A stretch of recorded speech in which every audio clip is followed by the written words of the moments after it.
Hello guys, আজকে আমাদের topic হচ্ছে প্রাইস অ্যাকশন পিন বার ট্রেডিং স্ট্র্যাটেজি। এটা আজকে প্রাইস অ্যাকশনের তৃতীয় পার্ট।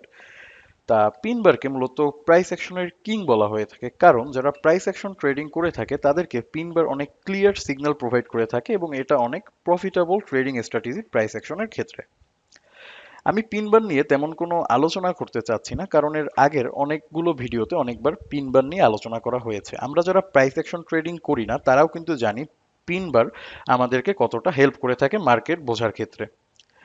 তা আমি যদি সরাসরি চার্টে চলে যাই, এর আগে আপনারা হচ্ছে ব্যাকআউট এন্ট্রি এবং ব্রেকআউট এন্ট্রি সম্বন্ধে জেনেছিলেন, সাপোর্ট রেজিস্ট্যান্স লাইন কিভাবে টাচ করে ব্যাকআউট এন্ট্রি ব্রেকআউট এন্ট্রি নেওয়া যায়, এই ব্যাপারগুলো।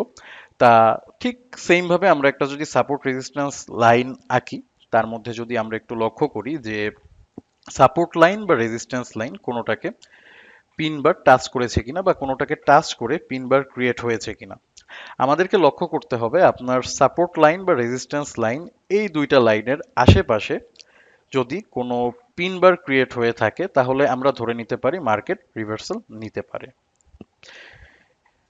যেমন ধরুন এখানে যদি আমরা একটু লক্ষ্য করি, এখানে দেখেন এই যে রেজিস্ট্যান্স লাইনটা আছে, রেজিস্ট্যান্স লাইন্সের এখানে কিন্তু একটা পিন বার ক্রিয়েট হয়েছিল, একটা না দুটো পিন বার কিন্তু ক্রিয়েট হয়েছিল। পিন বার ক্রিয়েট হওয়ার পরে কিন্তু মার্কেট এখানে ডাউন হয়ে গিয়েছে। আমরা যদি এখানেও দেখতাম যে কোনো পিন বার ক্রিয়েট হয়েছে এই সাপোর্ট লাইনের এখানে, তাহলে আমরা এখান থেকে একটা বাই নিতে পারতাম।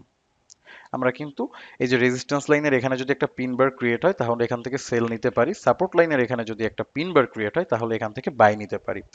আপনারা যদি মার্কেটে একটু খুঁজে দেখেন, এটা 99% পজিটিভ রিভিউ পাবেন। তো এটাকে বারবার প্র্যাকটিস করেন।